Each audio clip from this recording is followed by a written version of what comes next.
হাত নামাও।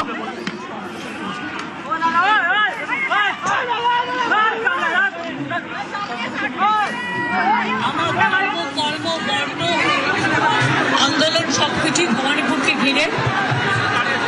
আমি ছোট্টবেলা থেকে এখানেই আছি, এখানেই থাকি, এখান থেকেই আমার সবকিছু।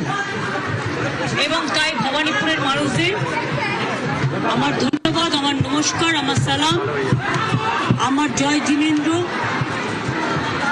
ভালছো বলে, সত শ্রী আকালজি বলে সবাইকে নমস্কার নমস্তে জানিয়ে আপনাদের সকলকে অসংখ্য ধন্যবাদ জানিয়ে আমি আমার নমিনেশন যেমন ফাইল করলাম, আমি চাই আমার ভবানীপুর কেন্দ্রের সাথে সাথে 294টা কেন্দ্রেই আমাদের তৃণমূল কংগ্রেস এবং জোড়া ফুল তাদের প্রত্যেকটা প্রার্থীকে ভোট যেমন ফাইল করলাম, আমি চাই আমার ভবানীপুর কেন্দ্রের সাথে সাথে 294টা কেন্দ্রেই আমাদের তৃণমূল কংগ্রেস এবং জোড়া ফুল তাদের প্রত্যেকটা প্রার্থীকে ভোট দেওয়ার জন্য আমি বাংলার মানুষকে অভিনন্দন জানাবো।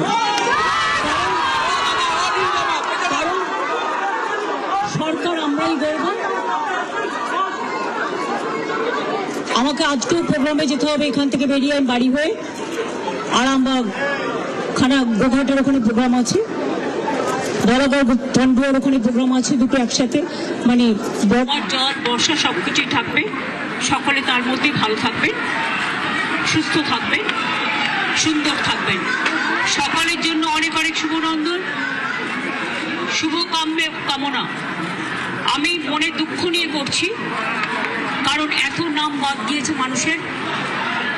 আমরা এখনো বলবো এটা সুপ্রিম কোর্টেরই অর্ডার ছিল।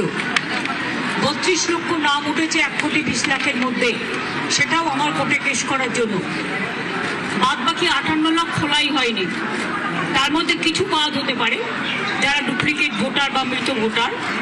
বাদ বাকি এমনকি অ্যাডজুডিকেশনে যে 27 লাখ কয়েক হাজার বাকি আছে, 50,000-এর 60,000-এর মতো, তাদের ভোটাধিকার দেওয়া উচিত বলে আমি মনে করি। পরে নাম তুলে কি হবে? তারা তো ভোটটা দিতে পারবে না। সুতরাং এটা তো সুপ্রিম কোর্টেরই অর্ডার ছিল। যারা অ্যাডজুডিকেশন আছে তারা জেনুইন ভোটার এবং তাদের ভোটটা তোলা উচিত। এটা সুপ্রিম কোর্টই বলেছিল যে তারা ট্রিব্যুনালে বাদ বাকি লোকেরা যাবেন এবং